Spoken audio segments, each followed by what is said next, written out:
Bonjour et bienvenue dans ce nouveau numéro de Micro Miroir avec aujourd'hui un invité exceptionnel, le jeune homme, j'ai envie de l'appeler, de la chanson française, l'éternel jeune homme, la star absolue des années 80, du film Star 80 et de sa tournée. Bonjour Jean-Luc Lahaye. Bonjour Christophe, le vieux jeune homme je précise. Alors je vais quand même rappeler le principe de la première partie de cette émission. En fait on est allé dans Paris avec une photo de vous, une photo des années 80, vous n'avez pas trop changé. Donc, est-ce que les passants parisiens vous ont reconnu ? Allons-y. Bonjour jeune fille. Bonjour. Bonjour, mélodie, musique. Salut. Voici la photo d'un grand artiste d'après vous. Comment s'appelle-t-il ? Ah oui, quand même. C'est... Ah oui, ben ça, c'est Daniel Guichard. Daniel Guichard. Ah non. Daniel Balavoine. Non. Oh, il lui ressemble. Non. Il avait une voix un peu de femme, un peu efféminée, légèrement, enfin une voix pas banale. Bah c'est Balavoine ça. Ah non. Il est pas mort Balavoine. Michael Jackson. Michel Sardou. Oh, ça s'arrange pas. Je dirais Bernard Minet. Bien. Oui, je le connais, c'est Capri, c'est fini. Capri c'est fini, avec là. Jean-Luc Lahaye. Oui. Merci. Il ressemble à Rambo un peu. En général, il est plutôt habillé en cuir et il chevauche des motos. Frédéric François. Oh, mon Dieu. Très nul. Patrick Bruel. Étienne Dao. C'est pas Étienne Dao, mais c'est bien tenté. C'est vrai qu'ils ont commencé presque ensemble. On est dans les années 80. Première bon. hélice. Barzotti, non? Il est temps que je refasse un tube. Hein. Il est pas italien, il est bien français. Il est bien français, d'accord. Ah, c'est... Jean-Luc Lahaye. Merci monsieur. Non, c'est Daniel Balavoine. Ne vous fâchez pas, c'est votre mari a raison. Ah bon mais c'est vrai qu'il a des airs de Balavoine. Ah oui, maintenant, oui, effectivement. C'est celui qui porte des pantalons en cuir là. C'est Qui c'est qui porte des pantalons en cuir Jean-Luc Lahaye. Merci mademoiselle. Bravo. Ah ouais, je vous ai dit. Et finalement, c'est la fille qui a trouvé. Bravo. C'est un nom composé, je pense, son prénom. Ouais, c'est J initial, c'est JLL. Jean-Luc Jean-Luc. Bon, bah, que je dirais qu'elle a gagné aussi. Lemoine. Oh non, elle a chuté dans les derniers mètres. Jerry Lewis.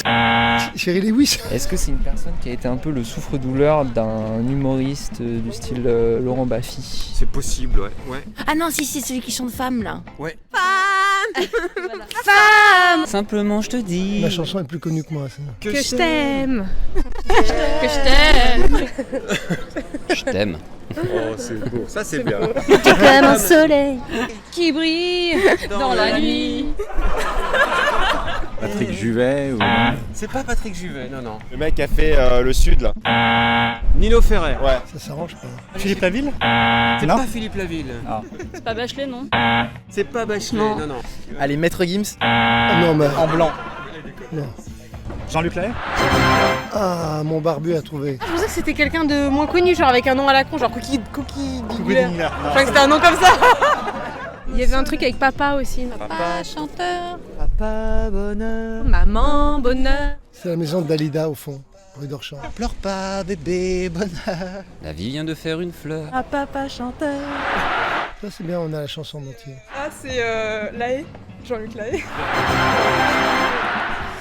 Jean-Luc Lahaye. Ça s'arrange sur les... Oui, alors Lahaye, de Lahaye, c'est Lahaye ou de Lahaye? De Lahaye, c'est les bagnoles. Donc Lahaye. Il a été animateur de télé. Nico d'accord, Saliagas. en 80. Jacques Martin par hasard, non? Oh mon Dieu. Vous vous souvenez de la chanson de Lahaye d'honneur? Non. Ça faisait Débarquez-moi, c'est ça, ouais, je me souviens. Au bout des bois, j'ai viré de bord. Bah tu vois, du coup, bah oui. Bon, c'est sympathique quand même. Ah oui, je me rappelle. Comme dans l'île au trésor, un truc comme ça, non? Bravo. Ouais, c'est ça, je me souviens, je l'avais assimilé au l'île au trésor en fait pour les enfants. C'est rigolo, hein. Alors, quel est votre ressenti après tous ces noms de fous, Étienne Dao, Patrick Bruel, enfin bon, des gens finalement qui ont commencé un peu avec vous? Ce qui m'attriste, c'est quand il commence à parler de Jacques Martin. Mais bon, comme quoi, les gens, les artistes on est vraiment, bon, on n'est pas indispensable, quoi, tu vois, dans l'univers. Mais ça veut dire aussi que, j'ai peut-être besoin là maintenant d'avoir un nouveau succès, quoi, tu vois, parce que confondre avec Pierre Bachelet, pauvre, il y a longtemps qu'il nous a quittés. Daniel Balavoine, n'en parlons même pas. Daniel Balavoine, il y a une anecdote, parce que moi je me souviens qu'en 86, au moment où il a disparu, au Paris-Dakar, vous étiez numéro 1 avec Papa Chanteur, et puis avec la disparition de Daniel, le Papa Chanteur ne s'est retrouvé qu'une seule semaine numéro 1. Mais je suis quand même resté 37 ou 40 semaines dans le top. Mais ce qui est l'histoire de nos premières places est troublante, car 8 mois avant, Daniel et moi étions très copains. Nous étions partis en famille sur l'île de la Réunion en vacances. À un moment, tous les deux, on a parlé de nos futurs albums et nous sommes remontés chacun dans notre chambre d'hôtel avec les Walkman pour faire écouter les extraits de nos futurs albums. Il y avait évidemment Papa Chanteur. Il a marqué un temps d'arrêt, il a enlevé l'écouteur et il a dit c'est celle-là. Il faut que tu sortes celle-là. Et quand j'ai écouté son album, j'avais retenu l'Aziza parce que 1 an auparavant, j'avais fait une chanson qui s'appelait Jemila Delila. Et je lui ai dit ça, la mienne a marché, la tienne marchera, j'en suis sûr. Voilà, l'ironie du sort, c'est qu'1 an plus tard. Mais Jemila est sorti en 87, non? Enfin, c'était sur un album qui est sorti avant. Voilà, non, Jemila date de 84 ou 85. C'est vrai que Jemila, l'Aziza, on est dans l'époque de Ne touche pas à mon pote. Hein, c'est Harlem Désir, c'est ça, c'était ça le souhait, j'imagine. Harlem Désir, et puis cette fabuleuse, cet énorme mouvement, et ce concert géant Place de la Concorde, présenté par Coluche, qui était monté sur scène. Il y avait du monde jusqu'au rond-point des Champs-Élysées. Il est monté avec un Instamatic Kodak, et il a dit au micro « Rapprochez-vous, parce que j'aurai pas tout le monde dans le cadre ». Vous étiez très copain avec lui. Hein. Très copain. On ne pouvait être que copain avec Coluche, c'était un mec incroyable. Cette fameuse chanson que vous avez fait d'ailleurs pour lui, qui s'appelait Je t'aime quand même, qui était la phase B d'un 45 tours, qui s'appelait Il faudrait que tu reviennes. Bravo, quelle Bible. On va s'arrêter là-dessus. Merci beaucoup Jean-Luc. Merci Christophe, merci à toute l'équipe, à Télémélodie, que je regarde, que j'ai sur le câble. Et nous, on se donne rendez-vous pour un prochain numéro de Micro Miroir. Alors évidemment, on se pose la question, qui sera le prochain artiste? Oui, qui? Dites-moi, Hervé Villard, Daniel Balavoine. Ça va être difficile pour celui-là. Daniel Guichard, que j'embrasse.